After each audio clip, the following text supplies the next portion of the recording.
शंकरलाल मेघवाल की हत्या तलवार से सर काट करके कर दी गई।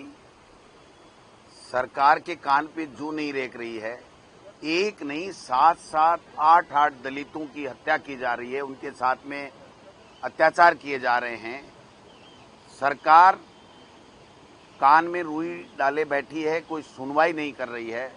और ये वो लोग हैं, भारतीय जनता पार्टी के वो लोग सत्ता में आज हैं जो पिछले 5 साल में हमारी सरकार के खिलाफ नहीं सहेगा राजस्थान का नारा दे रहे थे, कानून व्यवस्था पे सवाल करते थे, रोजाना आंदोलन करते थे और मुआवजे की मांग करते थे।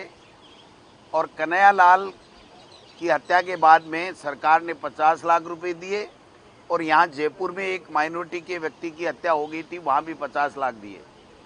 पूरे चुनाव कैंपेन में देश के प्रधानमंत्री तक ने दुष्प्रचार किया, झूठ बोला कि साहब तुष्टीकरण की नीति कर रहे हैं, हिंदू को 50 लाख नहीं दिए, 5 लाख दे दिया, मुसलमान को 50 लाख दे दिया।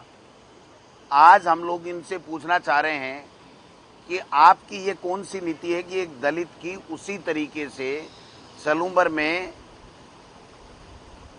नाड़ काट करके तलवार से हत्या कर दी गई, सर अलग कर दिया गया धड़ से, और उसके बावजूद आप 1 रुपये का मुआवजा नहीं दे रहे हो, जबकि इन्होंने समझौता भी किया है और दाह संस्कार से पहले समझौता किया, उसके बावजूद भी सरकार कोई मुआवजा नहीं दे रही है।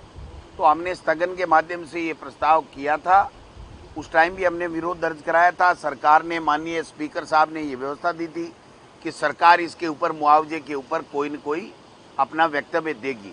आज जब संसदीय कार्य मंत्री ने, हालांकि गृह मंत्री माननीय मुख्यमंत्री जी हैं, लेकिन मुख्यमंत्री जी का भी हाल बड़ा बेहाल है। एक विषय के ऊपर कोई जवाब देता है, एक विषय पे कोई देता है, कभी उसी विषय पे कोई दूसरा व्यक्ति देता है, कभी तीसरा मंत्री देता है। हमने देखा इस हाउस में कि गृह मंत्री की हैसियत से कभी जोगाराम जी संसदीय कार्य मंत्री हैं, वो जवाब दे देते हैं, कभी आपके जो गजेंद्र सिंह जी खींवसर हैं वो जवाब दे देते हैं, कभी कोई तीसरा खड़ा हो जाता है। और आज तो हद हो गई, जब शंकरलाल के परिजनों को 50 लाख रुपए के मुआवजे की, और उनके एक नौकरी तो वो शिक्षक था उसको मिलेगी, लेकिन एक बच्चे को नौकरी संविदा पे देने की जो मांग थी उसके ऊपर उन्होंने बिल्कुल स्पष्ट मना कर दिया। इसलिए हमने आज की शेष कार्रवाई का बायकॉट किया।